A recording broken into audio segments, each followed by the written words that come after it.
So for this problem of the day, we have an epoxide in acidic conditions. So again, we got to remember in acidic conditions, the first thing we're going to do is actually protonate.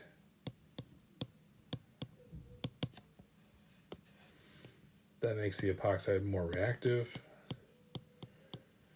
There's no wedges and hatches here, so you're not really worried about that.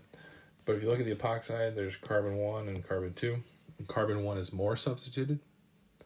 So in acidic conditions, we go for the more substituted side.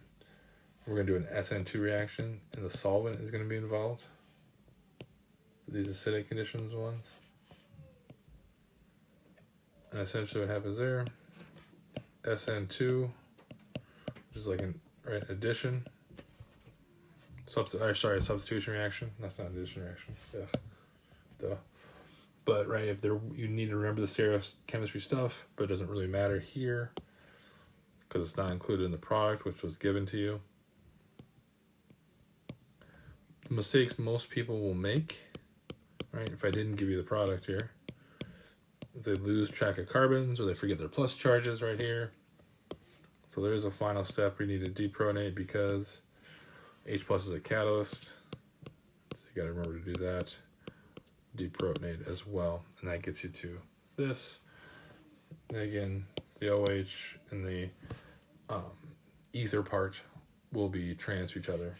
This is not shown here like that. So this one involves activation of alcohols. So PBr3. So this is actually the same, this kind of, I just use this later on too, to just show a difference, right? That when we activate alcohols with PBr3, we actually go through an SN2 process. That's what you can see here. So there's no carbocations, no rearrangements. Whereas if this had been HBr, we'd have to have rearrangements. So in this one, the alcohol is a nucleophile, right? Think of that phosphorus with 3 bromines pulling on it makes it really electrophilic, right? So substitution.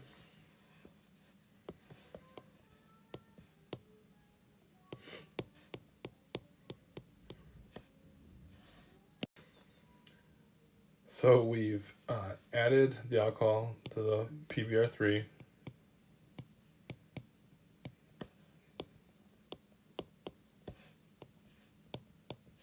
So then what happens here, we've made this alcohol a really good leaving group.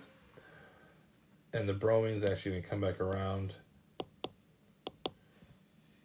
and be a nucleophile and do a SN2 reaction, which of course has stereochemical implications. And that's what gets us to this product right here, where the bromine, right, the alcohol was wedged, and now when the bromine does an SN2, it's hatched. Right, so remember, SN2 switches, does inversion. That's the thing to remember. And then this phosphorus piece is left over.